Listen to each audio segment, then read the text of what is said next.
there, fellow nerds and geeks. Aaron Nabus here, and thanks for tuning in to the Hall H Show podcast. The International Mobile Film Festival 2018 is almost here, and I encourage you to swing by and check it out.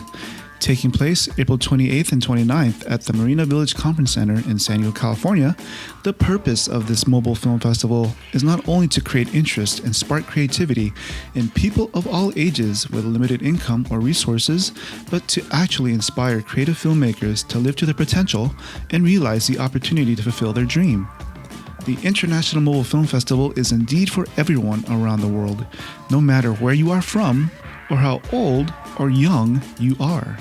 For this International Mobile Film Festival 2018 preview episode, both Susy Botello, festival founder, and myself attended the Gaslight Gathering, a steampunk convention that was held recently in San Diego, so we could meet up with Tracy, hot nerd girl, who was there with Star Wars Steampunk Universe for a panel about cosplaying for charity. Star Wars Steampunk was such a welcome addition to last year's festival, adding some pizzazz as they escorted the filmmakers down the red carpet. We talk about Tracy's panel, the film festival, and more. I'm so excited, and I can't wait to learn from the workshops, screen the movies, meet the filmmakers, and have fun on the red carpet. Speaking of the red carpet, as an added bonus to this podcast episode, I have added a few short red carpet interviews from last year's festival. Enjoy, and I hope to see you there.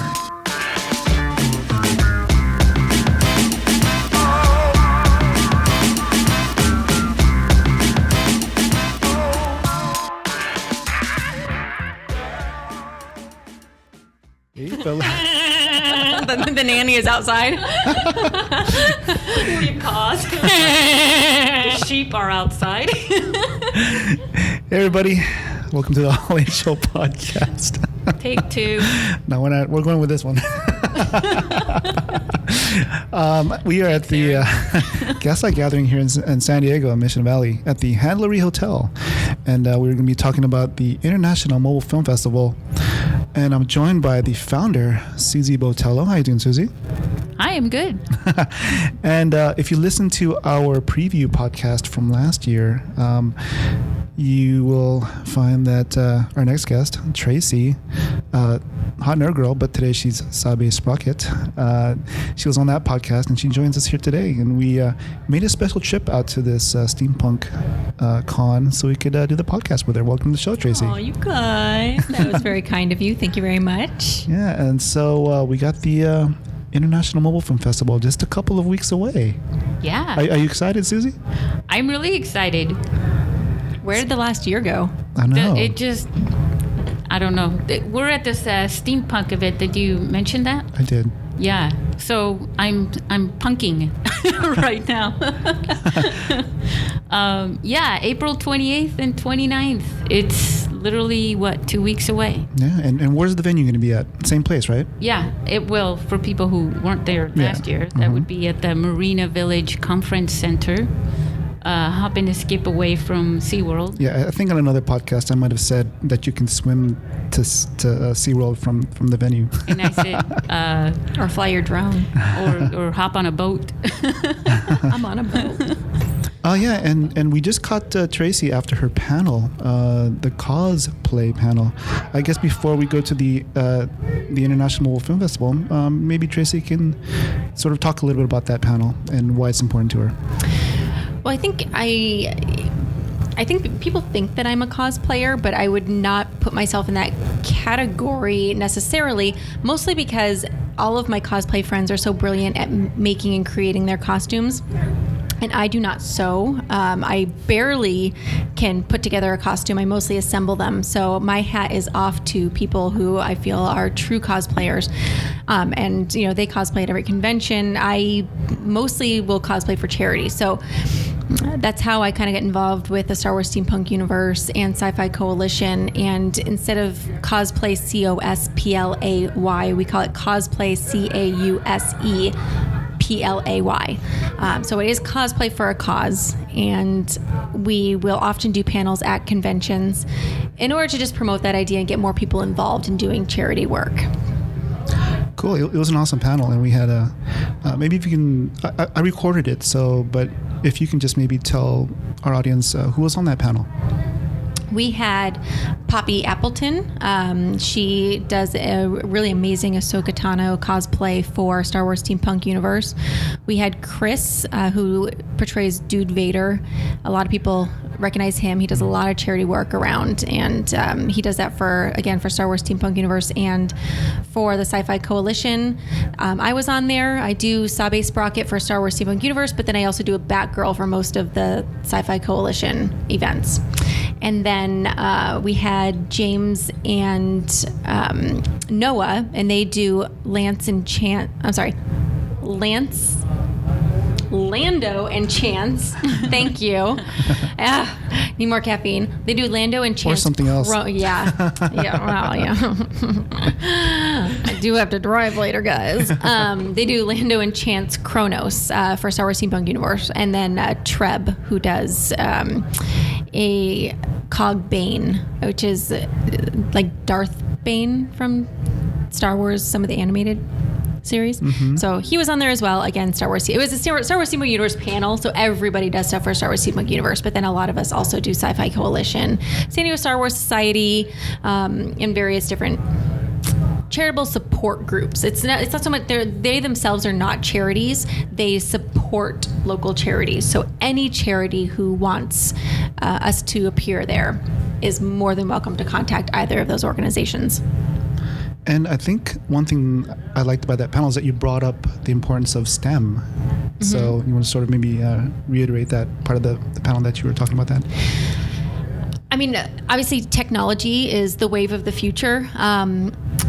STEM programs have really become the forefront of education in America. There's been a lot of focus on that, which is very, very important. I think one of the downsides of the rise of STEM has been the sacrificing of arts and social study programs, which I think are just as critical for creating a person who is well-rounded, who is creative, in not being able to just produce a product, but to invent a product. So I think I always like to add the A into STEM and make it STEAM, which of course correlates then with steampunk.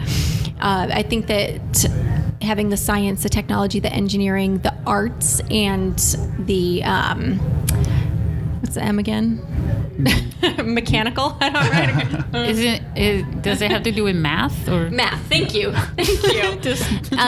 The one subject I was not good at, so it's no surprise that I would have a mental block. But I think it's just as important to have the arts and the social sciences in there.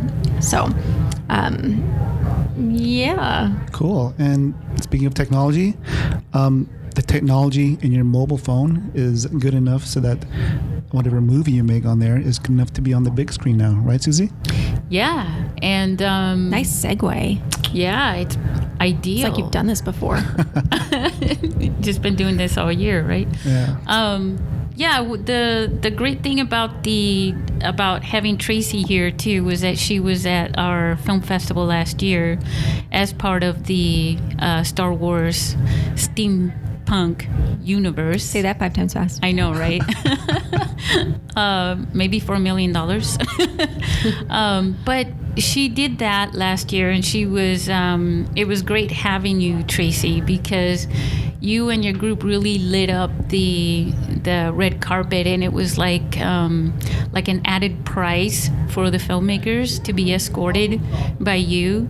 A lot of filmmakers like being behind the camera more than in front of the camera, and I think for anyone that was there that wasn't really too crazy about the whole scene of being photographed, you guys really made a big difference on that. For most people, even though everybody loves social media and taking the photos on the red carpet, the step and repeat, and sharing it on social media, it was just great to say, oh, and for their friends, it's like, well, who's that next to you? That's really neat with the costumes and all that, and it also opened up the door to the story behind your costumes, which was talking about segues. One of the reasons why I decided to officially open up the cosplay category this year. And so, with you in mind on that, because you made a little video last year on that as well, for that we showed on the big screen there, and we also showed it when we did our mobile filmmaking panel at Comic-Con as well. And having you there, I just wanted to officially on the Hall H show say thank you for being a part of that. Oh, God. Well, it was our pleasure. It's such a great event. It's so much fun. That's why you're coming back this year. That's right. We are. And we're glad to have you back this year. You said that you have a new category for cosplay. We can go maybe more into the sort of other categories you have. Yeah, we also have, we have also, I don't want to really emphasize too much the categories, because I feel like at that point I'm giving people choices, and then when choices, people think it's either A, B, C, or D, and then they tune out to all the possibilities. But there are a bunch of categories, and you can find them on our website. If you go to the rules page, we have them all listed there. But we basically have categories again for cosplay. We have documentary. We have one which is all mobile, which means you have to edit. You obviously you have to shoot your films with the phone, but that's for all categories and all non-categories, just to be a part of the film festival. But also you edit, you shoot it, everything is done on the phone. And you can use apps and things like that as well, for filters and Instagram type things. Anything that comes out that looks decent on the big screen, but is done with the phone. We also have some for businesses who can, for doing promo videos, corporate videos, event videos, whatever they want to do. We have that too. And then we also have, we have one for like National Geographic type of, I wouldn't ask you to go, put your head in a crocodile or anything like that.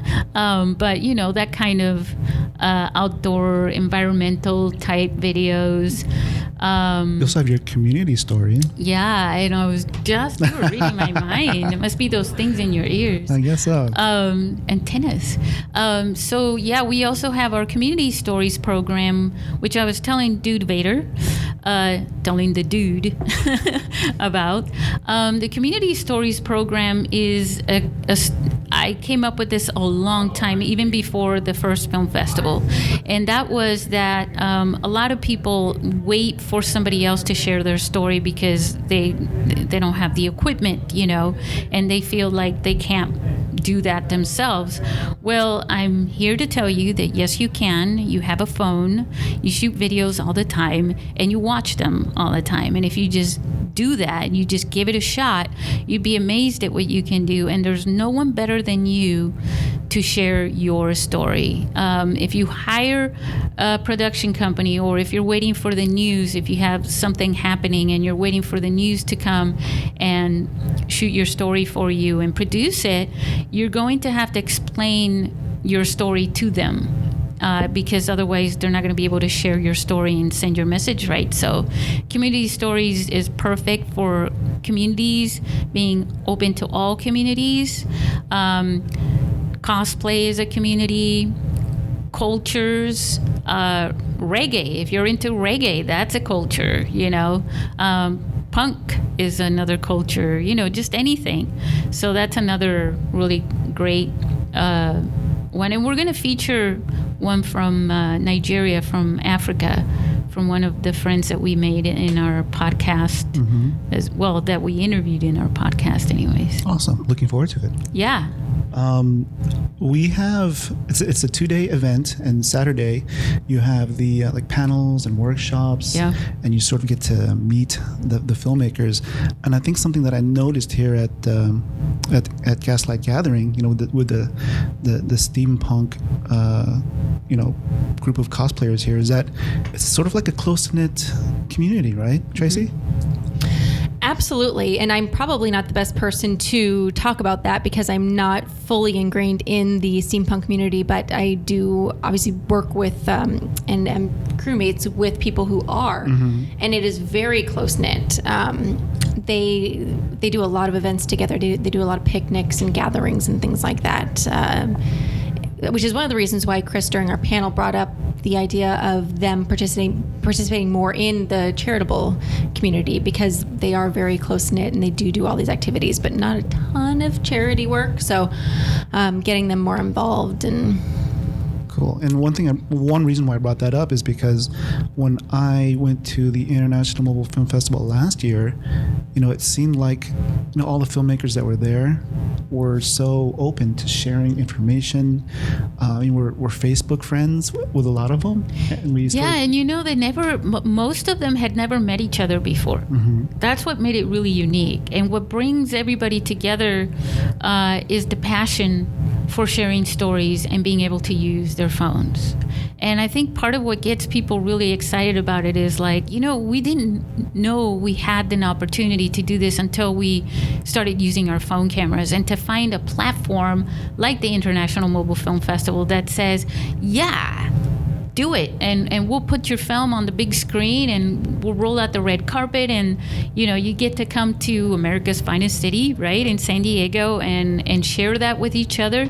That's a really big deal for them. So I think part of all that got them all excited and made everyone feel kind of warm and fuzzy inside, to share everything, their experience and what they learned. And there was not a lot of I can't talk about how I made my film with you because I don't want you to do the same thing. There wasn't any of that. It was completely the opposite.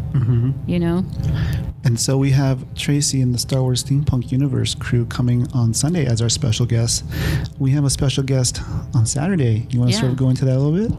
Well, actually, yes, but I want to, because you're coming on Sunday for, right after the Q&A for the red carpet, and then we do the awards, but we're going to open on Sunday with Filmbreaker. Well, yeah. That's with Jason Van Genderen. Yeah. He's coming out from Australia, from Sydney, and he's going to do, he's got that movement to bring mobile filmmaking to, cinematically to everybody.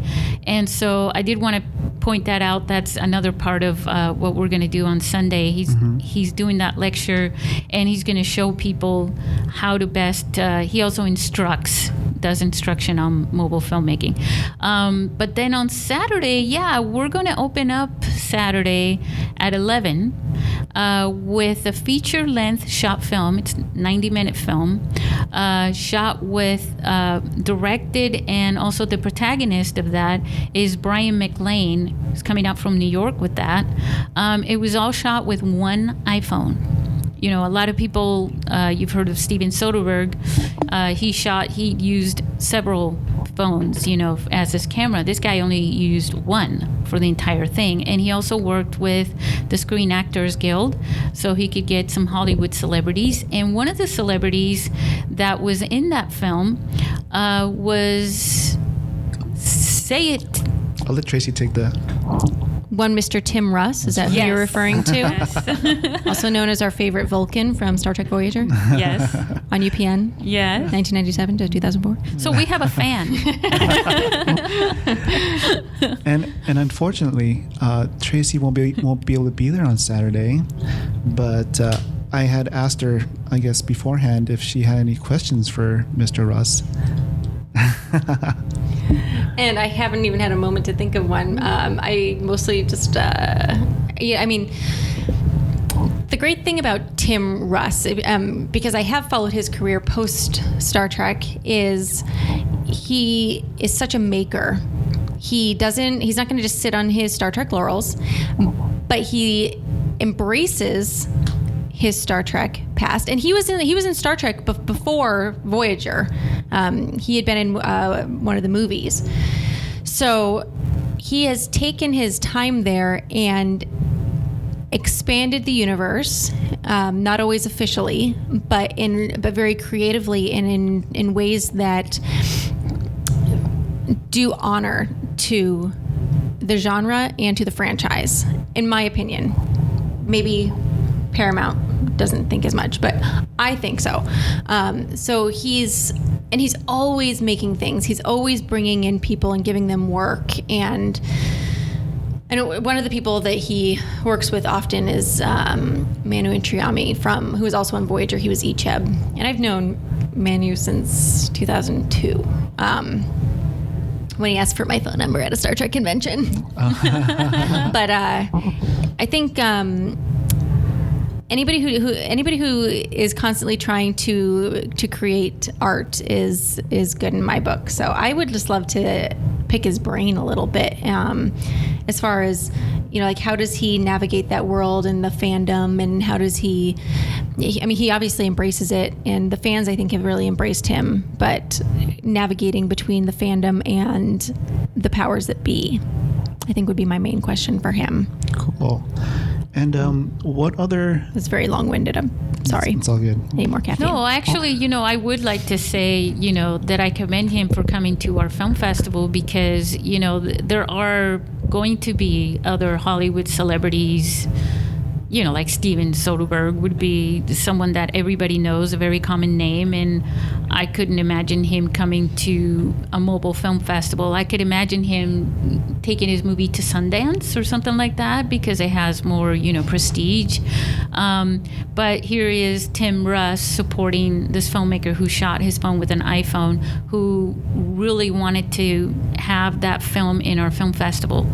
And he did a pretty good job with the film, and it's pretty awesome of somebody like Tim, and that speaks to his character, meaning his real character, not, right, the character he plays as a real down-to-earth person, to really support people in the arts making movies with phones, and to also inspire filmmakers like that. He is very good at making a lot with very little. Yeah. Well, that's perfect then. That's also like a steampunk mentality, right? Yep. That's true. Yeah. Actually, yeah. Do you want to go more into the workshops you'll be having on Saturday? Yeah, so we always, the Mobile Film School, non-accredited, we always have that in every one of our film festivals. And the one thing that we do, I teach workshops and things like that, but the one thing that we love to do is because we have filmmakers that come to our film festival every year, they come from all over the world, and so they already made a film, right, that got into a film festival, most likely in more than just mine. And because they did that, I remember on our first film festival, I asked the filmmaker that came out from Macedonia, to maybe show, there were kids there also, but to show everybody how he did his stop motion film. And he just got down on the floor with the kids and showed them, how he did this thing. It was with coins and like game Pac-Man type sounds and Mario Brothers type sounds and things like that. And it was fascinating. And I thought, this was better done by him than me. You know what I mean? So at that point, I thought, from now on, each one of our film festivals, we're going to do a workshop. Instead of it just being me, right? I will moderate it, but it will be the filmmakers who come to actually teach the people who come. And the reason why I like to incorporate the workshops in our film festivals is because every single time I have a film festival, somebody will, sort of during the Q&A even. So I have a question for Susy. So how long do the films have to be? And what if I shot it with this? And what are the rules about that? And I realize that what's happening is they're getting inspired because the people who we're talking to, the filmmakers, used the same devices that the audience has in their hands and in their pockets right there and then, and they're thinking, well, they're talking about how they did this movie, and I can hardly stay in my chair. I want to go make one. because I have this. And so I thought, well, then we got to do these workshops in our film festival so that when they walk out of here, they feel empowered, not just inspired, but also empowered, Yeah, I think empowered is such a key word because on the last podcast, we were on with Tim Ludi from Under the Capes. Shout out to Tim, and thanks for having us on your podcast. I had said that the distance between, Hollywood and, regular folks like me, being able to make a movie that's good enough and high enough quality to be shown on the big screen isn't that far. No, there really isn't. And I do that also with the way that the film festival is set up, where I don't really like having it on a platform where there's a big stage and then there's a distance and they're up on top, right, looking down at the audience who's feet, at least 20 feet away, and I like to have it in a close-knit type of a platform where we're all this close, and that also it's kind of like a subliminal message or something like that for me, where I'm trying to set the environment so we're all the same. We're all one. Yeah, we're one with the Force, Tracy. We're one with the Force, and the Force is with us. And I think that's one thing that I was sort of drawn to the first time I met you at San Diego Comic-Con 2016, is that you were able to connect with the audience on such an equal level. Like you weren't, like you said, you weren't above them. You were able to make that connection, and I think I sort of picked up on that, and I think that's why I wanted to talk to you after the panel and sort of get to know you and see what you're all about. And ever since then, we've been pretty cool, and we've been collaborators on a lot of things. And thank you for. That's why you're our brand ambassador now. Aaron. Yeah, I was going to thank you for giving me that opportunity, and it's I'm learning a lot from you. So, thank you. Well, thank you. Aww. There's a moment happening Just here. waiting for. We were actually talking. Should I talk about the movie that we were talking about out there? Oh, the steampunk movie you were talking about? Well, before we get to that, I guess so we can sort of stay on track. We have a few movies that are going to be part of your festival. We have about 17 entries, right? Yes. Well, 17 that are going to be at the, official. And how many of the filmmakers will be showing up? I think we're going to have 12 or something like that are going to be there. Yeah, and I think that's an important fact, that 12 of the 17 movies or directors of the movies will be showing up. And I think... Well, actually, you know what? I think 9, maybe 10. Either way... They're from all over the world, yeah, right? Yeah. And I think that's still, a great opportunity for people out there who are thinking about making movies to come to your festival, because they can sort of pick the brains of these, movie makers from around the world to sort of, get the knowledge and the inspiration, motivation, what have you, to sort of take that extra step to make their movie. Yeah, and just having a few of the other people there, like Brian McLean, even though he's not competing, right? That he's also, part of the community now. And he's doing other stuff that he'll be talking about there, having to do with mobile filmmaking. Right. And then also Jason Van Genderen as well, because he's been a player in the mobile filmmaking industry from Australia, from Sydney. I think he said his first movie that he shot was in 2008. So a lot of people know him. So these are celebrities within that community, and for them coming together to San Diego to meet in person, especially like the other filmmakers who have heard of each other or known each other online. Some of them do know each other online. I think that's pretty... for me, I feel like the greatest host, or hostess, to the be able to... hostess with the mostest. Right? To bring this whole group together, that's what gets me really excited. And it's not like I have to put on a circus show for anybody, you know what I'm saying?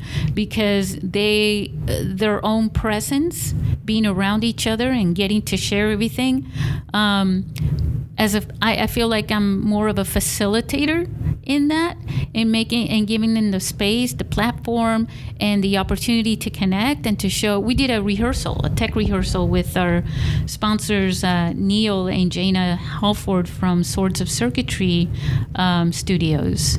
And there you go. That was a shout out.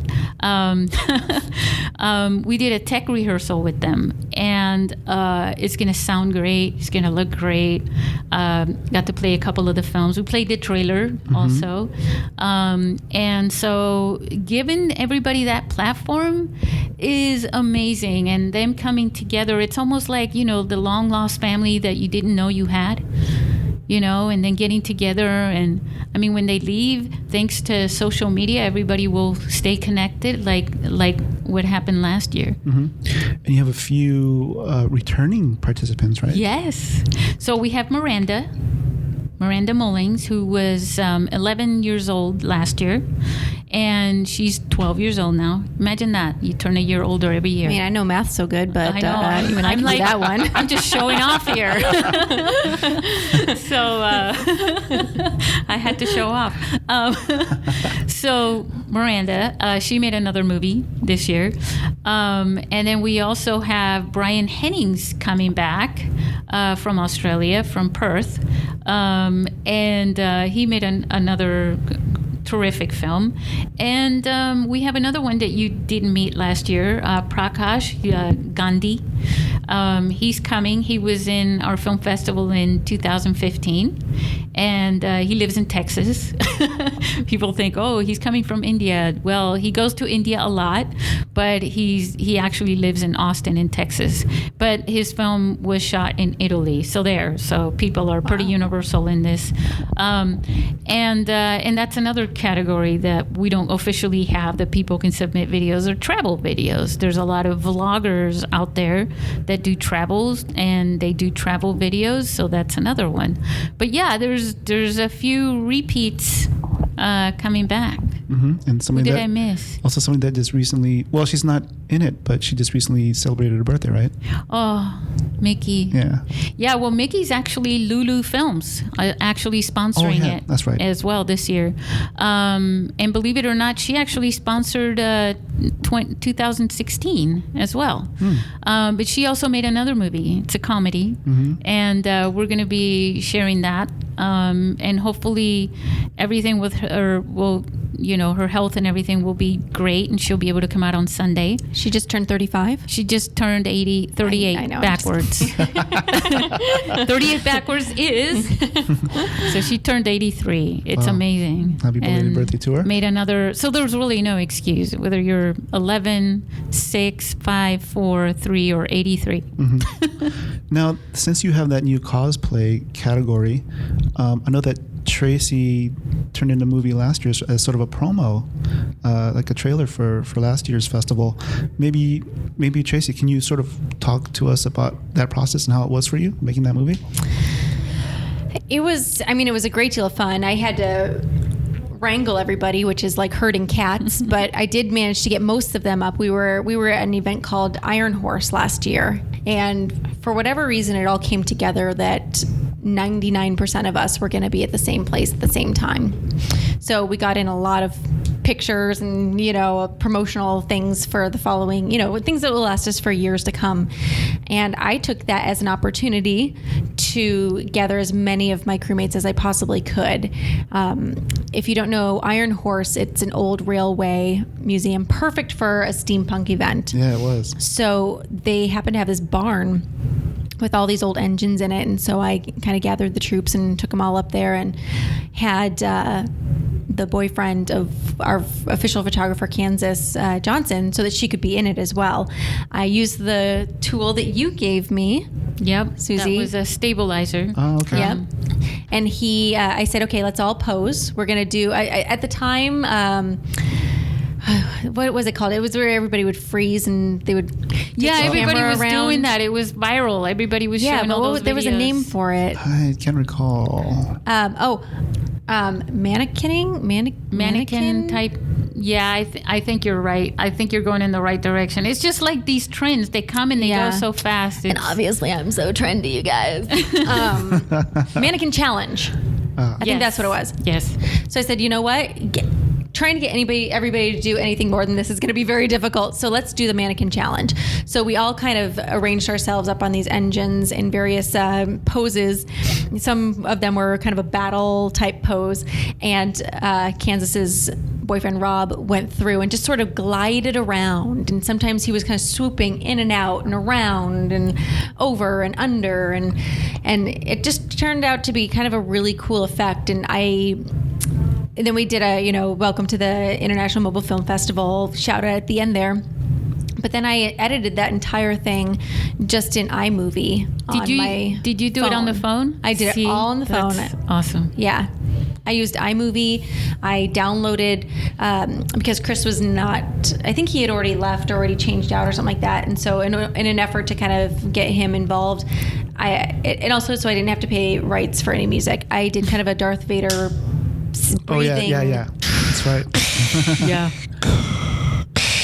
So it was from his perspective. You're a natural walking on that. And the editing. I can do all kinds of things. Yeah. That wasn't me. Yeah, but you did a good job editing. I mean, even when you showed the film festival logo, you went and did the ringing, the phone ringing. Oh, yeah, I did a ringing and then a film effect. Subliminal. Yeah.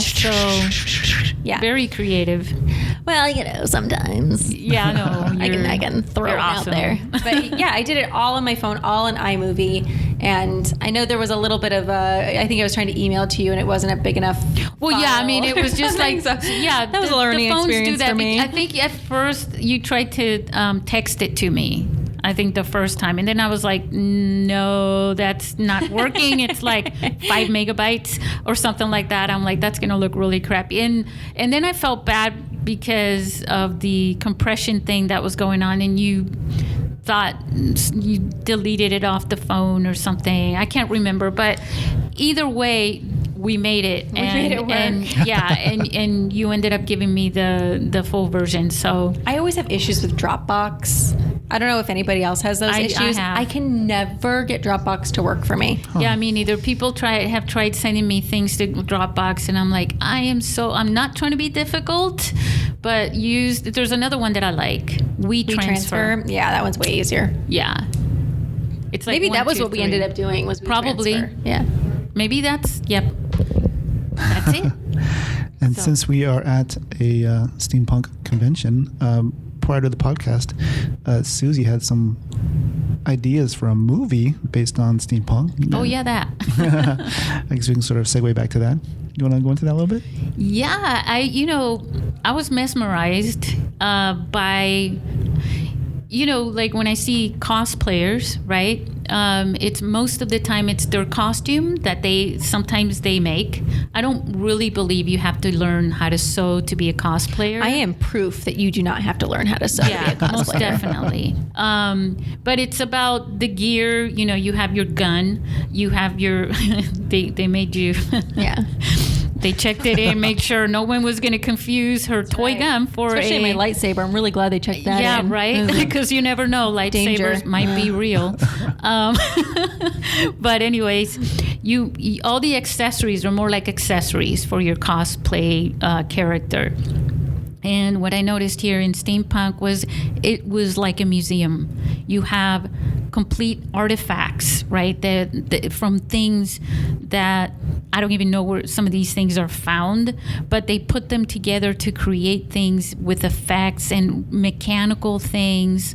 It was amazing. I was just completely blown away from it. And I'm looking, and I tend to walk into a room and always go, oh, this could be a movie. Mm-hmm. Everything in my mind is a movie, right?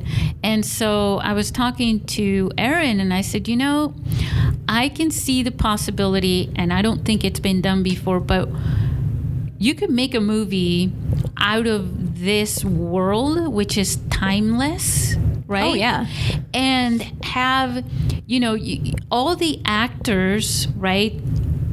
You don't have to worry about the Screen Actors Guild, SAG, because they're all just characters. They're not actors, but they're acting their characters, right? They're very much into it. and then they have all these props and all these tools and everything that could be a part of the film. And to complete this, the only thing you would need is a story, but you have everything right here, And so I want to do that. I want to make a movie, a steampunk movie, but not call it, a steampunk movie. It just would be all around the steampunk world, and I was even telling Erin about the credits, how the credits in the end, for the first 5 or so minutes, because obviously credits with something with all these things, would take a while. But anyways, it would have the characters, the actors in the movie would also get the screen credit for creating the gear and the props and everything like that. Would be steampunk really is timeless. It's all that is old is new, and all that is new is old. Yeah. And I even turned Dude Vader into a sage in this community that, I was already developing a story, and everything. But anyways, I would be totally willing to even write a screenplay and then have a board, a round table with steampunk players and have them do all the details, fill in all the gaps that I obviously wouldn't have, and create something like that and make a movie. I would just love to. You wouldn't even have to do a lot of expensive, special effects, because all these things, there were things in there that I saw that to me looked like magic. And I was like, how did you do that? It's just amazing. So anyways, yeah, I just wanted to bring that up. I'm inspired. And inspiration's contagious, right? Yeah. But are you empowered? That's right. Well, I've got it right. Before we go to the Thunder Round, is there anything else that you want to add to the International Mobile Film Festival? Yeah, I would just tell people to go to our website and get your tickets now before it's too late. And also we have, space is limited. So you want to go and get your tickets. I do encourage cosplayers to come so they can learn and ask questions about the cosplay category. And also because that way they get to meet the film festival and what it's about, and to go ahead and come in cosplay. I mean, they could only brighten up the place, and meet with filmmakers, and who knows, maybe there's some collaborative films that they may want to make with some of the filmmakers, from Australia or New York or LA or wherever they're coming from. So yeah. Cool. And our website is internationalmobilefilmfestival.com. Cool. Do you want to give the short version too? Yeah, the one that I shout out the car windows is sbp.cc, and it'll take you to the same website. Cool. We'll shout that again at the end of the podcast. But I guess it's Thunder Round time. What is that? It's our off the path set of questions. Oh. Yeah. 7. Isn't today the 7th? Is that why we're doing? Set of questions? Yeah. Off the beaten path set of questions. It's April 7th. Okay. Is that why? What? Set of, not 7 questions. Oh, okay. I thought you were saying 7 questions. I said, what? Math? I'm joking. If you could teleport anywhere in the world right now, where would you go and why did you pick that place, Tracy? It has to be in this world? It can be anywhere, I guess. If I could teleport anywhere in the world, where would it be right now? It's a really good question. Ask the question again. If you could teleport anywhere in the world right now, where would you go and why did you pick that place? Middle Earth. Middle Earth. Yeah. Well, New Zealand, to where Middle Earth was filmed. Because it's Middle Earth. Don't need a reason. How about you, Susie? Interesting question. All my questions are interesting. What are you talking about? Honestly, I'm too excited about my film festival. It's the only place I keep thinking about right now. But I would say maybe going back to the first film festival that I had. Oh, is this a time ship too, or is this just a transporter? Why do I always try to turn everything into time? But I was going to add that as a follow-up. Okay. Well, then let me just hold on. Now you're psychic. No, I'm not. Let me go back to the teleport thing. Well, you know what? I'm just hungry right now. Maybe I'm just thinking of a restaurant. I feel you. I honestly don't know, outside of going to Spain to see my parents right now. That's just a good one. Yeah, because they left. They left our country. They retired in Spain. So I would love to see them again. So maybe I would teleport there. That would be the easiest way. Don't even have to go through the airplane, security checks, nothing. Bring my phone, my laptop. For me, I kind of rewatched Jiro Dreams of Sushi recently, so I have my mind on Japan, so that's where I would probably go. And my follow-up question that Susie ruined was... I am so Susie ruins everything. I didn't even know. Yes, she ruins everything. I was, what time period would you go to? Well, yeah. Actually, time period, I'd like to go way into the future. Uh-huh. Would you like to go back to the future? I would. Yeah, I've been there before, right? Yeah, I'd like to go into the... most people think of the past when they're thinking about that because they already know what they would be getting into. But for me, I would love the challenge of going somewhere where for all I know, language would be changed. We wouldn't just speak one language anymore. French would become obsolete. That's why Jean-Luc Picard has a British accent. Wow. Is that why? That is why. So I would say I would love to go too far into the future where almost nothing is familiar with me, just so that everything would be brand new and almost like born again, but with, a little bit of brain, maybe some math powers. I don't know. Tracy. 100% go to the future. I want to see what happens. I'm very bitter that I'm not going to get to see beyond the next maybe 50 years if I'm lucky, So, or 60 years, 70 years. I don't know. How long do maybe people live these 100 days? I don't know. Yeah, right? My grandma lived to be 96. Though. Yeah, wow. Awesome. I would totally want to see what happens. I want to see Starfleet happen. I want to see. Yeah. Yeah, I'm with you about the future. And there's a whole galaxy. There's a whole universe that has yet to be seen. But if I did go to the past, since I have food in my brain, I'm a feudal Japan. No, I don't want to do that. There's a chef who's sort of like the father of modern French cuisine. His name is Escoffier, and I just would want to go back to his time period and see how he sort of concocted all these recipes, and that set in motion what we have today as French cuisine in terms of the standards, the recipes, the ingredients, just the way of thinking that way.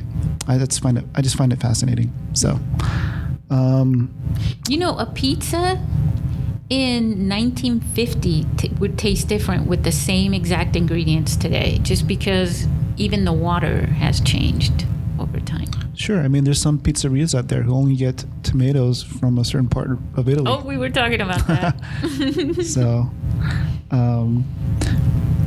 if you could be a sidekick for a superhero or villain, who would it be? Thor. Yeah? Yeah. I'm a good Norwegian girl. That's right. Grew up with Norse mythology. It's my go-to answer. So if we were talking about Batman and Robin, the sidekick would be a Valkyrie. Ooh, there you go. Sorry. Right? Robin would be the sidekick.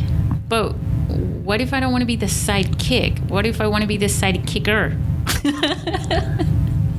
This is my show. Nightwing? You this is my show, Susie. Out, a sidekicker? You just want to kick sidekicks? Okay, then Batgirl. Batgirl? Okay. Yeah. Actually, I really would like to be Supergirl. Because she can fly, too. That's a sidekick, maybe, to Superman. Right? It's cousin. Okay. He'll let it fly. Just like Supergirl. Right? Let's see. For me... That was fake laughter, Aaron. That was real laughter. We're just not playing your games today, are we? We're not playing them right. Sorry. Which sidekick would you like to be? Probably Godzilla's sidekick. Mothra? No, Mothra he battled. Oh no, he doesn't really have a sidekick. Maybe Godzuki, I guess, but Wow. King Kong. no, I don't like King Don't Kong. they join together? No. Oh yeah, they Point? fought together though, but they. I don't know. They did fight each other, but I don't really count that movie. You want to be a beautiful blonde woman? Are there any ninja superheroes? Fay Ray. Aaron would like to be Fay Ray. Can you imagine me with blonde hair? Ninja superheroes? Sure, why not? Are there any? Sure, in Japan. I haven't heard of any, so I was just. I mean, like superhero. Like you could count Naruto, I guess. Okay. Yeah, I just didn't know. If I gave you $1 million, what would you do with it? But you would have to spend it all in one day. Go to space. I would go to space. And then donate the rest to charity. Because I'm a good person. That's weird. Susie. I'd build my mobile film resource center, here. And then I'd connect it with every country and every city and every little town and every village and every little community all over the world. I would, well, for me, like graphic design is important to me. So I would start a graphic design school to help out underprivileged kids because I think it's an untapped resource in urban areas. I recently had a guest that I'll be releasing the podcast soon, but it was at the Jacob Center where Susy used to work. I talked in front of a bunch of underprivileged kids, and this person that came up to us after my talk, she was homeless for a little bit, and her story just really moved me, and it just got me thinking that there's these kids out there who are trying to find a better way of life, and they're trying to learn graphic design as a means to find a job later on, and I think, wow, that's courageous of them, and I think it's pretty cool coming from my perspective as a graphic designer, and how, like, for me, design was a way for me to, because out of college or after high school, I really didn't know what I wanted to do, and I was like a business major. I just arbitrarily just picked that as something to do, but it took me 6 years to find design, and the only reason why I found it, one reason anyway, was because I had a small business selling pagers and cell phones and imported Japanese video games and all the anime related products, and one of my employees was saying, "Hey, I'm going to be starting a graphic design school," and I said, "Ooh, what's that?" I looked into it, and then I ended up starting before he did. Wow. So it was pretty cool because I'd already been designing just our ads and for the store already. So it sort of came natural to me. So yeah, I think that's what I would probably do, is maybe find a way to sort of couple my passion for design and find a way to use that and help and empower others, because I think that's important. If you could have dinner with anyone, dead or alive, who would it be, and where would you eat at? I would have dinner with, and does it have to just be one person? Oh. I'd like to know some of my relatives that either passed right before I was born or shortly thereafter. There is my aunt and godmother is the main one that comes to mind, but I'd also like to pick my grandfather's brain a little bit and just kind of get some. I'm a big genealogy person, so get some historical perspective from them and just kind of find out who they were as people. I've heard so many stories and see that they would have become. Where would you eat at? Where would we eat at? Well, probably someplace that has bratwurst and sauerkraut. That's kind of how we roll in Wisconsin. Susie? I would say, actually, going on that route, my grandfather in Spain, because I never got to meet him. He died when my mom was 15. But my grandmother and I were very close, and she shared a lot of stories about him. And she always told me, oh, he would have loved you. Oh, he would have liked you. Oh, blah, blah, blah. And so I would like to know how true. I would like to know why she kept saying that. As far as for eating, I would say probably tapas in Sevilla, in Spain.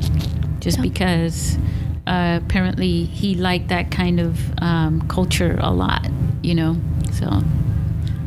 I think for me, sort of going back to genealogy and your grandfather, I mean, I didn't really know my grandparents too well. I had met them when I was younger in the Philippines, and I think that's one regret that I have, is because a lot of my friends, they grew up with their grandparents there, but they have a lot of stories to tell, because one of my grandparents they all had to escape during the war, during World War II in Japan, or in the Philippines, when the Japanese came to invade, and they were separated for a long time. And I think they just have a lot of stories that, we're all about sharing stories, right?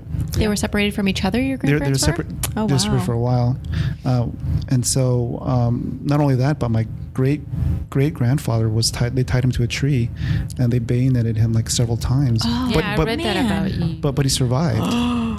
And wow. So, and my father almost died, because at the time when the Japanese invaded, they were scrambling, and for some reason or another, my father was left on the kitchen table, and if it wasn't for my great aunt who went back and happened to get him, he could have been one of those babies that they could have died when they were tossing babies in the air and stabbing him like that. So, yeah, there's a lot of stuff that happened back then, and that I wish I could have, learned from, firsthand knowledge. I mean, they, like our family house, the Japanese used it as a triage center for their wounded, and there's like bullet holes written all over the walls and everything. So it's pretty interesting stuff. You need to tell a community story with your phone, and interview your parents and your family, and go through some photos. I'd help you do that. Yeah, definitely. It's amazing how many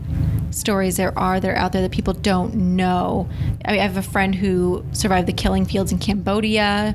I just saw Allegiance. Sorry, about the Japanese internment camps. Yeah, which was and I took Asian American Studies in college, and I didn't know some of what they talked about. So it was, every day there's fascinating. It's tragic. Every minute, right? There's a baby born in this world. That's a new story added each time on top of all the stories that we have. You've got stories. I got stories. We don't even know all the stories from each other yet. Yeah. I'm just kidding. Yes, you do. All right, we got two more questions up and around. Never-ending story. Ooh, it's a good segue, because my next question was, what was the last song you sang in the shower? Tracy. The never-ending story. Susie. I am horrible with lyrics, and I tend to mix up songs together. So if I sang anything in a shower, I wouldn't be able to tell you it was this song. That's all I could tell you right now. She does hardcore beatboxing. She just doesn't want to say so. I could tell. I think I was trying to sing a little bit of Muse, maybe like The Unintended or something like that. So, what's one book that you would give as a gift to somebody? One book? The Way of the Warrior. Tracy? Knock Knock, Who's There? A book of knock knock jokes. No.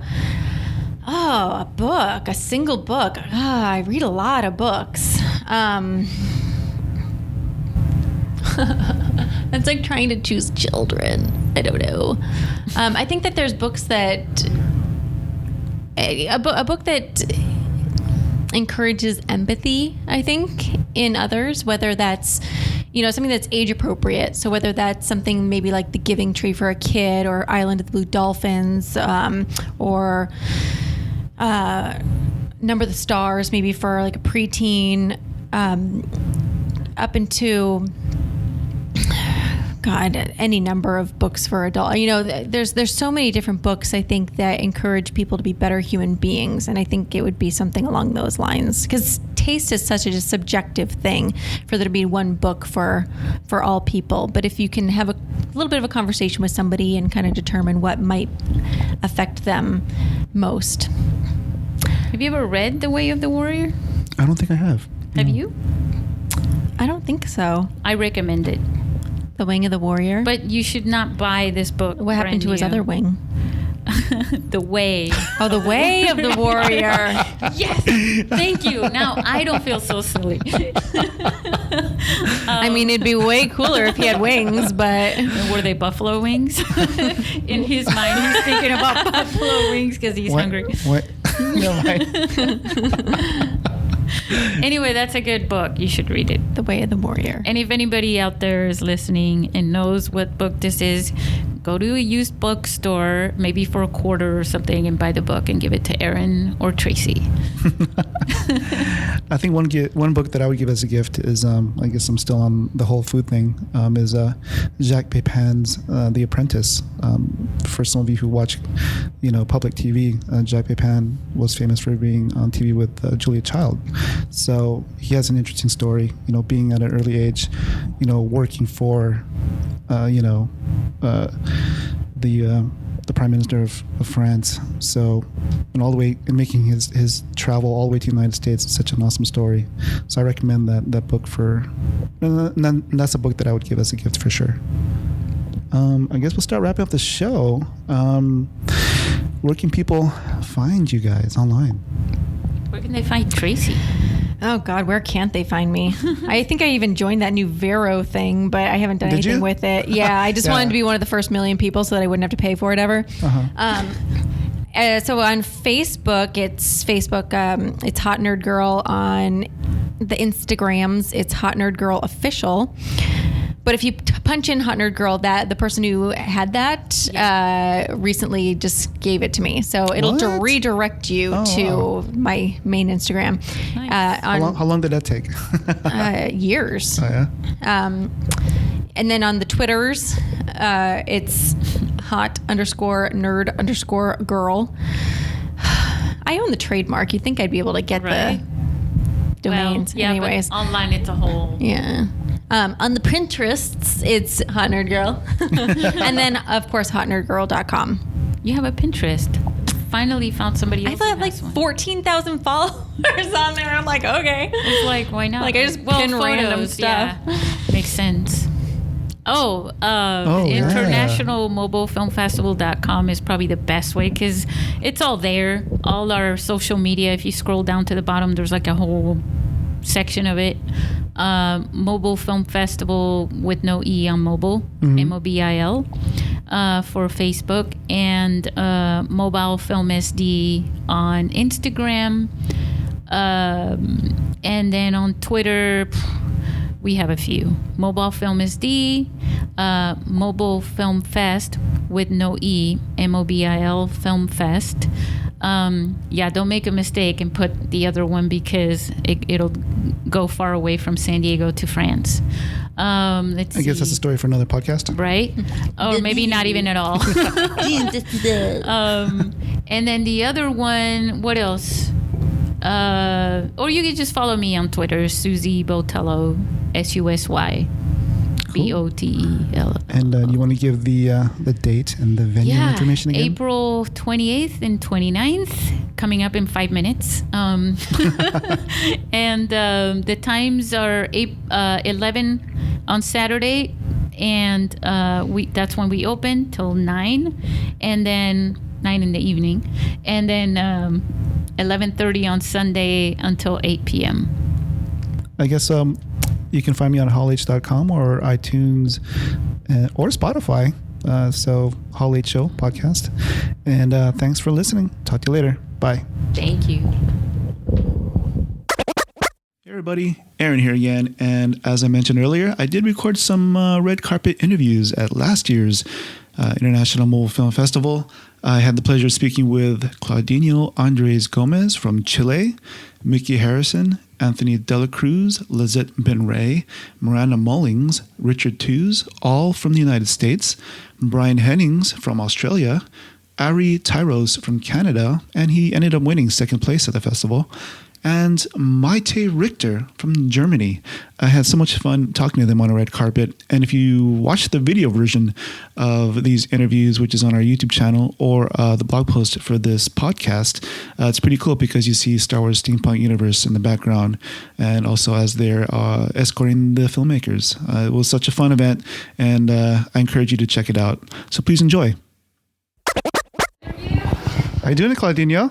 Hi. All right, can you introduce yourself, let the audience know where you're from, and let us know a little bit about your movie?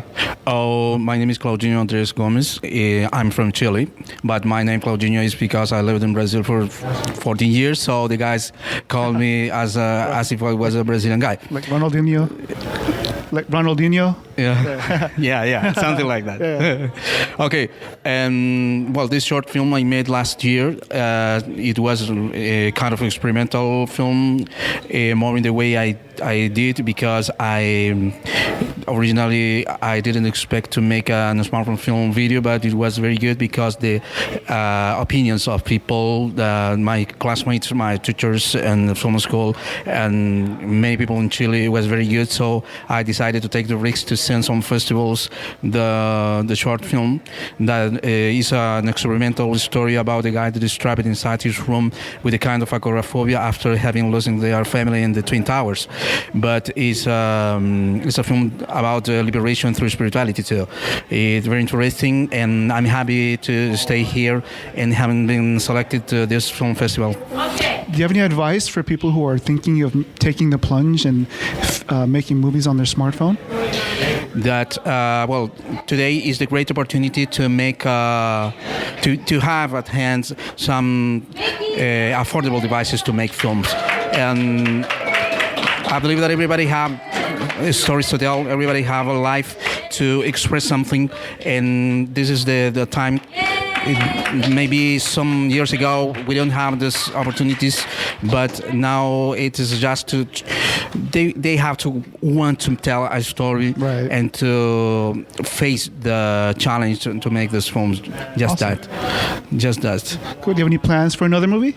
Yes, I plan to go back to my country in 1 week more, and I have a project, a comedy that with some actors, friend of mine. Okay. We are going to shoot in iPhones, maybe using 3 iPhones for the first time. Wow. Well, we're looking forward to that one. Yes, there is a real story, but a comedy about the real facts and taking place in Chile. Awesome. Okay, that's. Well, thank you very much, and good luck, and congratulations on your movie. Thank you. All right. Where can people find you online? Well, this short film have an official site in www.thecity/film.com, and maybe in Vimeo. Vimeo. The www.vimeo.com/Kangabis, that is my film company, /BTheCity. Okay. Okay. We'll get that. With the password. Yeah. But with the password experimental 2016, okay, they can see the film for free. Okay. Okay. Awesome. Thank you very much. And congratulations once again. And we have Mickey Harrison. Yes. Can you please let our audience know? I think you're from San Diego, right? San Diego. There Yeah. you go. Yeah. You take my phone. Oh, okay. And I guess I've never held a microphone. could you let our audience know? Let them know the title of your movie and maybe a little quick synopsis of it. It's called Dingleberry, and it's about two sisters that have to go on a diet. This young doctor says, "You must lose weight," and in the middle of it, he drops dead from a heart attack. It was hilarious. And so at the end, they say, "What the heck?" And now comes the cake and the ice cream. So they, they're going to live longer than he would. Will there be a sequel? There's going to be another one. Oh, there's going to be right. another one. Yeah. And what other movies do you have in the works after the success of this one? Well, I was planning on doing a documentary as a nurse in Vietnam. Okay. And so I'm in the process of doing research now. Obviously. I've been there, right. but I need the photographs and what have you. We unfortunately lost them, the original ones, so I have to go back to, the archives. And for our audiences, what kind of phone did you film it with? An iPhone 6 Okay. 2 All right. S. 2S. I lose track. Yeah, There's so many changes all the time. I got help buying it. It was new to me. Okay. Yeah.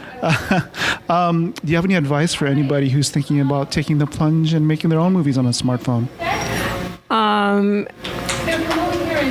Make sure that the script is short. It's not, easy. And, work to a lengthy of film just to get your bearings on how to work the camera. It's really very simple, but, small steps. Okay. Then work up to the, the big Right. Work kahunas. up, yeah. It's like Arnold Schwarzenegger didn't become Mr. Olympia in the beginning. Right. We all love going to movies. I like eating Junior Mints when I go. What's your favorite snack when you go to the movies? Snickers. Snickers? Yeah. Oh, that's a good one. You can't go wrong with Snickers. No. It's like those commercials. You see those commercials? Yeah, I've seen them, yes. Oops. Yeah. Well, congratulations on your movie, and we're Thank looking you. forward to what else you may have in the pipeline. Okay, I'll be doing them. And where can people find you online if they're looking for you? On Facebook. Okay. But also you can, just Google Mickey Harrison, Google Mickey Harrison. IMDb, and you see what some of She's the on work I've IMDb, done. folks. Yeah, I'm on IMDb, yeah. Awesome. Yeah. Well, congratulations once again. Thank and you. We're looking forward to your next project. Okay. Thank you, I'm Mickey. looking forward to it, too. All right.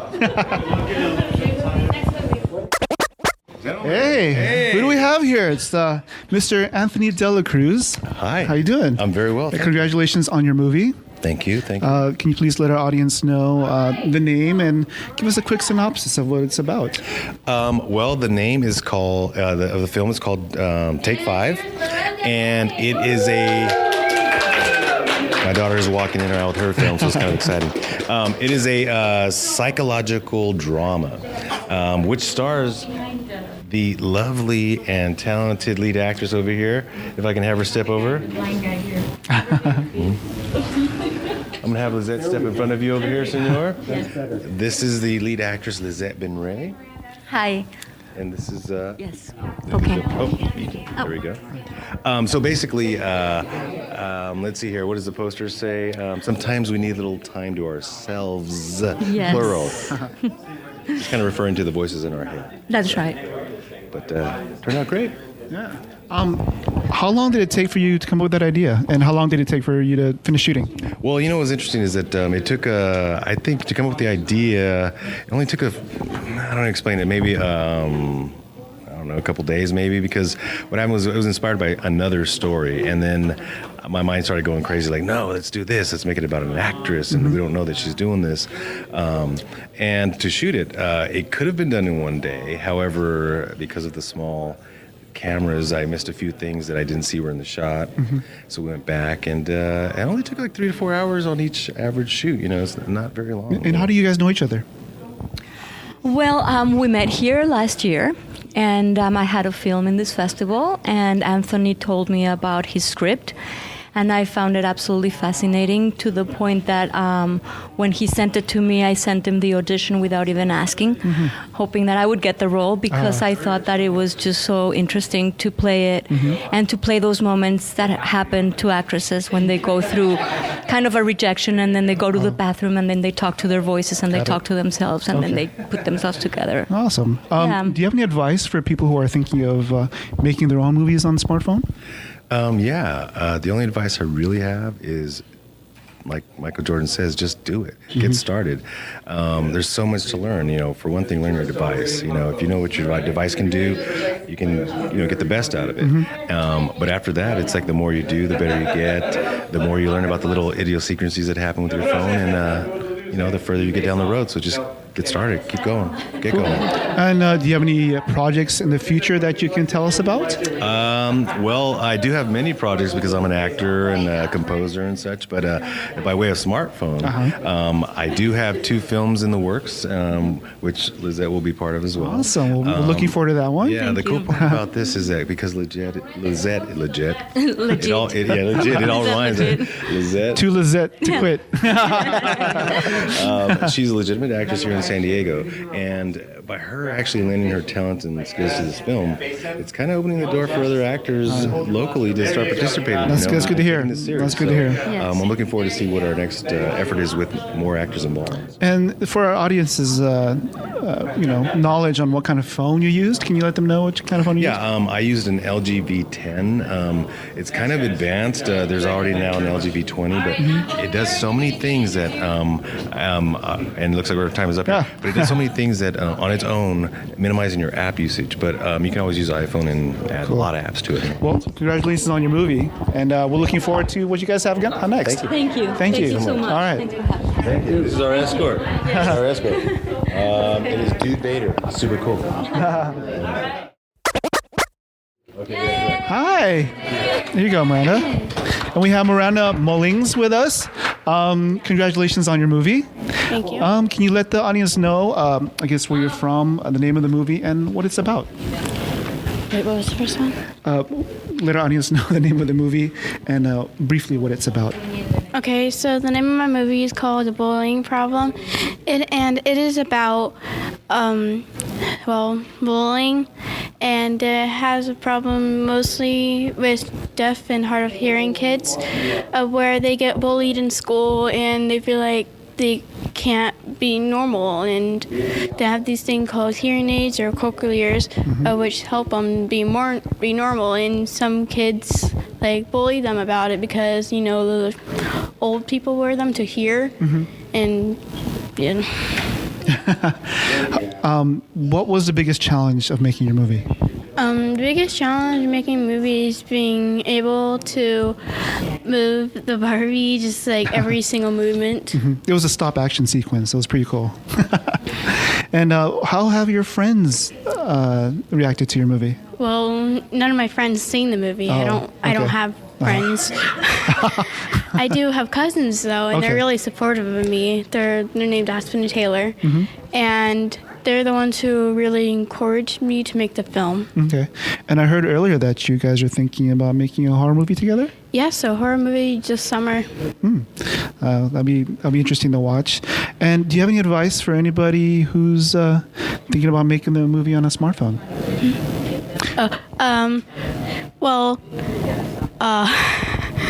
It's hard. You have to be really careful about your movements and the lighting, the setting, the script, and just like a normal movie, except with a smaller camera. And what was your biggest influence into getting you to start making movies? Well, I used to steal my mom's phone to make little videos. And so I really liked making videos, and so I continued to make more videos. And we all like going to movie theaters and snacks, and I like to eat Junior Mints. What's your favorite snack to eat when you go watch a movie? Skittles. Skittles? Yeah. Awesome. Well, congratulations on your movie, and we're looking forward to your next one. And yeah, congratulations. Thank you. How you doing? Good. How are you? Richard, nice to meet you. Nice to meet you too. And congratulations on your movie. Thank you. You worked with Mickey Harrison over there. And can you please let the audience know the title of the movie and maybe how you guys met? So Mickey's film is called Dingleberry, and Mickey and I met a little over 20 years ago. I was a film student at SDSU. Okay. And I made a short film based off a Stephen King short story. And Mickey was in the film. Very short part, but Okay. we just became friends. Awesome. And kind of worked off and on together for, many years. I was living overseas for a while, and when it came back, we kind of reconnected. And she said she had an idea for a short, so I said I'd be happy to help. I'm curious to know, you said that you're a software engineer now? Yes. And I guess you took a little hiatus from making movies. Now that you've, I guess, done this project with Mickey, has that bug been, I think so. We were talking earlier, just while we were waiting for things to start, about, what we can work on next year. Okay. So yeah, definitely. So what are some pluses and I guess minuses for, because obviously you come from a traditional background, right? Versus working with a smartphone. Yeah, they're kind of like, I guess, pros and cons of both. Obviously, working with a smartphone is a lot cheaper than working with film. Right. You can make mistakes without costing anything, and you can see results right away. So that's pretty huge. On the negative side, you don't have as much control with the phone that you do with an actual camera, but you can kind of use that, try to think creatively to work around that. Where do you see the industry going, like, say, in the next 5 years? I don't think that the phones are going to replace, professional cameras, not for big Hollywood productions. But I think because it's such a low barrier for entry, a lot of young filmmakers are going to use this. My kids use my phone to make films, so right. I think they're just going to start younger and younger, and but as long as the stories are well told and you've got a good story, I don't think it's as important, especially with YouTube and the other channels online. I think you brought some good points about being like the barrier of entry not being there, and since this is an international mobile film festival, we're getting so many entries from around the world. Right. That everybody has a cell phone these days, so that barrier to entry to making movies isn't there anymore. Right, so, and you get a chance to see stories from countries that maybe didn't have that opportunity before. It's incredible. Yeah. And for people who are thinking about making movies, on a smartphone, what kind of advice can you give them? Yeah, don't worry so much about the phone itself. Just come up with a good story, and then just use that phone to kind of to tell that story. Yeah. Cool. And what kind of snack do you like to eat at the movie theater? I'm probably popcorn. Popcorn? Yeah. Yeah. Lots of butter and just a little bit of butter. Oh yeah. Cool. Well, thank you for your awesome movie. We're looking forward to the next one that you guys do together. Thank you. Thank you. Thank you for your time. All right. How you doing, sir? Hey, I'm good. We got Brian here. Brian Hastings? Hennings. Sorry, sir. That's okay. All the way from Australia? All the way from Australia, Perth, yeah. Good, eh?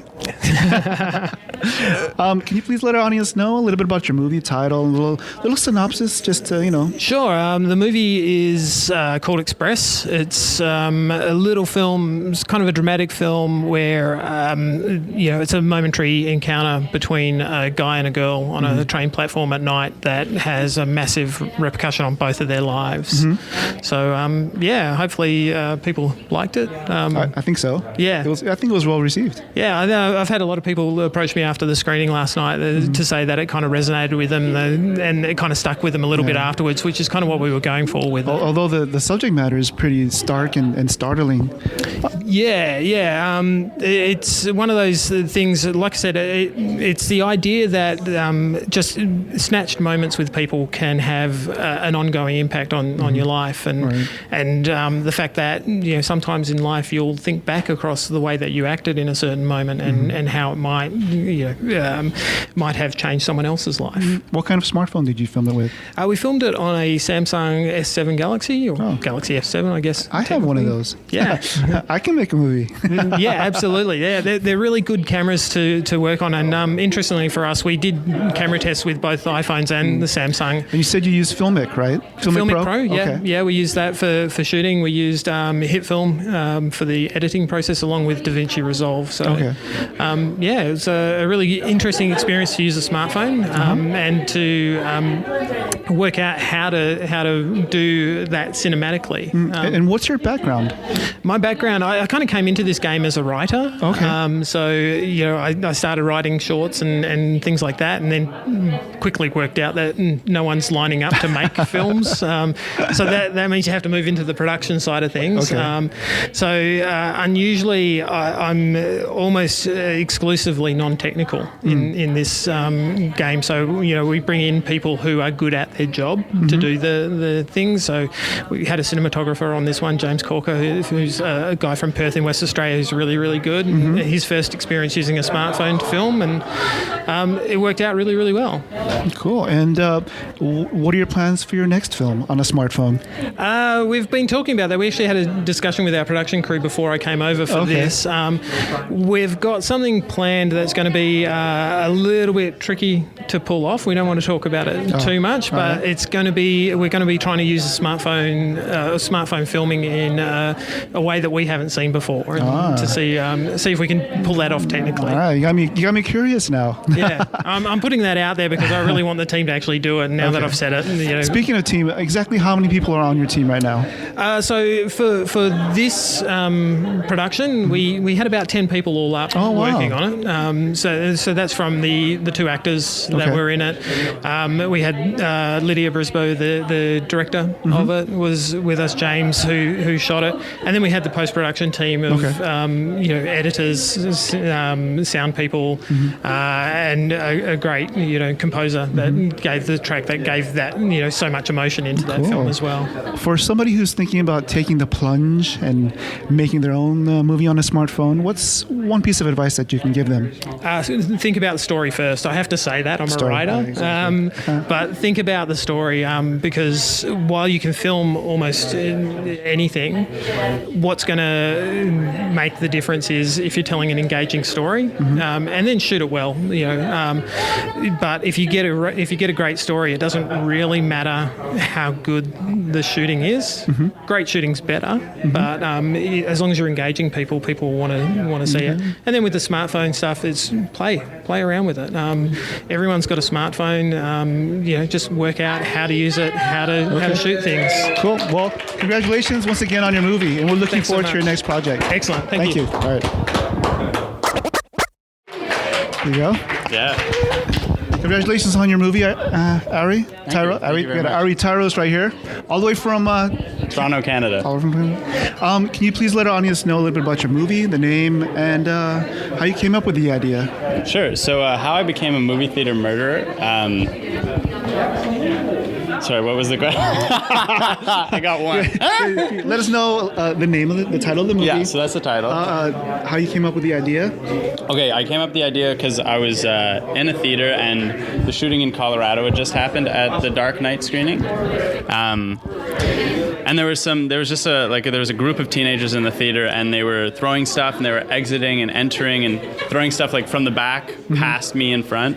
And I got scared, and I was like, if something were to happen, what would I do? Right. And so that's kind of how the whole thing started, and it just branched off from there. Well, depending on what I do, like how I would feel in that situation, and could that cause me to become what I'm afraid of? All right. Those are some interesting options that you came up with. Yeah. So it was like ducking, running, or trying to distract the person. And you said earlier what you would do, or maybe what you wouldn't do, or you weren't sure what you would do. Yeah, no, I'm not sure. I'm not sure in the moment if I'd freeze up. I think I would try to save the day. I'd hope I would, because you're not super lucky no matter what you do, so you might as well try to help out. So I hear that you have a professional acting background. Yeah. And how's the transition from like the traditional place to the more independent sort of creative space? Well, the transition from like acting to filmmaking is all of a sudden you get to be in control of the actual content, which is really great, because often you do stuff that's great, like in plays or movies, but sometimes you don't. Sometimes it's not passion. It's like, I'm doing this because I'm getting paid, or I'm doing this because I'm helping out a friend or something like that. Whereas when you're making something, you better be passionate about it, or why are you bothering doing it? Right. Do you have any advice for somebody who's thinking about making a movie on their own smartphone? Yeah, do it and keep doing it. And if you don't like one, keep trying, because it really is like a low cost way to practice. Right. And you can get pretty decent results now. So I remember you saying that you made a Subway commercial, and from the money you made from that, that's what you used to fund the movie that you just made? Yeah, exactly. So are you going to be filming another Subway commercial to do another movie? Well, I don't get to choose that. So if Subway wants me back. What other projects do you have in the pipeline? So I from a festival in Switzerland for this film. I'm collaborating with video game designers in Switzerland on a virtual reality. It's like a feature film. It's a 95-minute series for virtual reality. Okay. And right now it's getting stitched in Switzerland. It's all been filmed. It was filmed in Toronto. Oh wow. Yeah, and so that's kind of where I'm at now. I'm just like, I've done my part, they're doing their part, and we're gonna see what comes out. Sounds interesting. We would like to know more about it. Where can people find out more information? So the series is called Little Death. Little Death. And Little Death VR series is what it is on Facebook. There's an Instagram and a Twitter as well. Okay. So if you follow us, any one of those, you'll get up to date. Where can people find you online? So they can find me. My name is Ari Tyros. It's Aristyros. No H. No H. So yeah, on Instagram, Twitter, and Facebook, that's all my name. Cool. Well, congratulations once again on your movie. Thank you very much. And we're Aaron. looking forward to your next project. Cheers. All right. Cheers. Thank you. Here we go. Hey, Congratulations. thank you very much. All right. We have Maite Richter all the way from Berlin, Germany. Can you please let our audience know a little bit about the movie, the name of the title, and how you came up with the idea? Yeah, my film name is Random Numbers, and the idea I had with a friend, we were talking about numbers, how they influence our lives, and how important they are. I mean, when you're born, you have a number. When you die, you have a number. And yeah, we wanted to make something very experimental, and with an iPhone, to keep it like really simple and do a lot of post-production on that. Yeah, I really was impressed with the look of it, like the blues and the little different, sort of almost like a black and white, but the treatment of it was really incredible. Also, like the typography of the different words and the elements and the numbers. Where can I get that shirt that you guys were wearing the other day? Oh, okay. Yeah, now we have only two, but I think maybe we will make some merchandising on our Facebook page. House of Insanity is our Facebook page. Yeah. And how long have you been making movies? And were they all mostly traditional? And if so, when did you make the switch to making movies on a smartphone? Yeah, I'm making films 10 years now. Okay. And I made many narrative films, short films. But for this thing, it was like more spontaneously. And so I think with the smartphone, you are really flexible to make stuff. And we say, why won't we try that to make it to make a raw film with an iPhone? But of course, with other movies, we had like a DSLR camera. Right. But I think it's a good experience to make it with a smartphone. And our second movie is also with a smartphone, with an iPhone. With the same person? With the same, me and my friend, yeah. But a whole another topic and other style also. Right. You said he's in Russia. Yeah, he's in Russia. So obviously, did you just collaborate online, or how did you guys work on it together? Yeah, that's a good question. We met in Berlin. He's a friend from another friend. Okay. And then we started to work in Berlin, but he's living in St. Petersburg, so we were doing a lot of stuff online.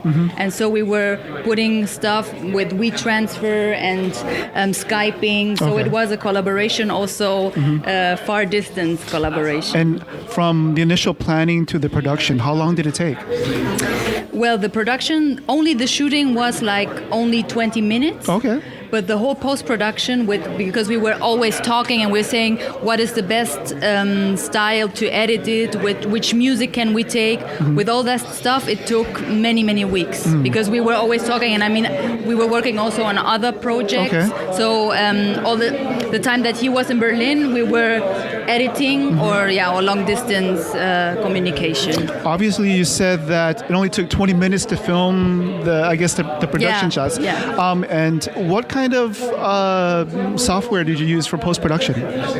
We used Premiere Pro and After Effects a little bit, but mostly Premiere. And for people who are thinking about making movies on their own smartphone, what kind of advice do you have for them?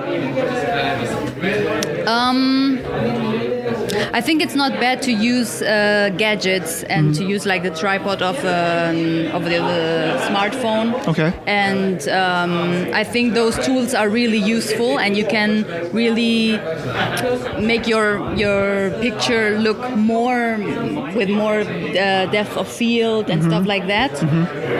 But I think for us it was enough to have it without lenses, without special lenses and special gadgets. Okay. But I think you have to practice a lot with a smartphone, because I think it's very different to DSLR, very different. I mean, it's not heavy. You have to see how to make moves with camera, with iPhone. But I think it's a very good experience for everyone, for every filmmaker. Right. Do you have any projects that you can tell us about that'll be coming out in the near future?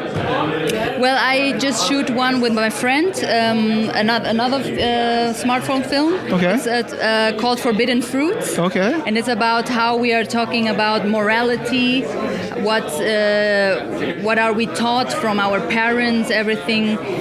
Yeah, a little bit sexual it's also, but very, very different, because we were experimenting a lot with colors. Okay. So our random numbers is like really black and white, and this one is exploding in colors. And also very, very different, because we were taking, instead of lenses, we were taking glasses, different kind of glasses that we were putting in front of the smartphone to have like fractions and playing with the lights. So it's also very experimental, but we didn't want to try with normal lenses. We want to have it with glasses and other stuff that we put in front of almost the like lens. stained glasses from a church, maybe?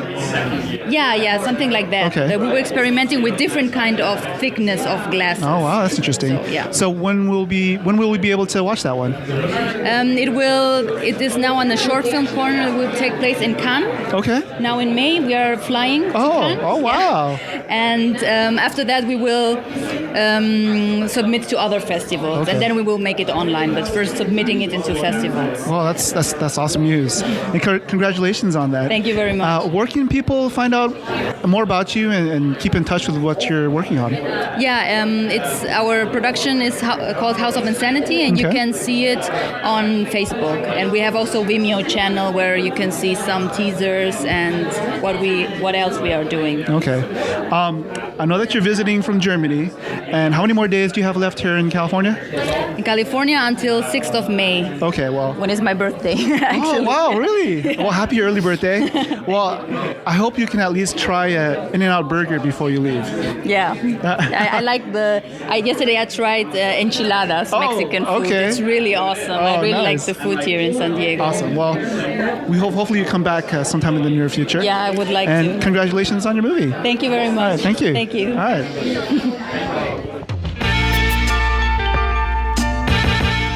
Thank you for listening to the Holly Show podcast. As you can tell, the International Mobile Film Festival is going to be an incredible event this year.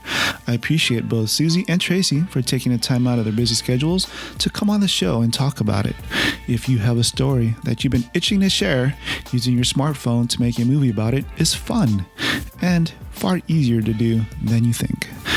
I encourage you to check out the festival and get the perspectives of the filmmakers from around the world, from all ages and cultures who will be attending. Especially if you are a cosplayer. We know you have stories you want to share. Please purchase tickets at internationalmobilefilmfestival.com. You can find this podcast on iTunes, Google Play, Stitcher, TuneIn, Spotify, and our website, hall-h.com. If you believe in our mission to be the voice of independent creators, we would appreciate a rating and a comment on iTunes. And please spread the word on social media using the hashtag HallHShow. Peace, cheers, and don't forget to support indie creators.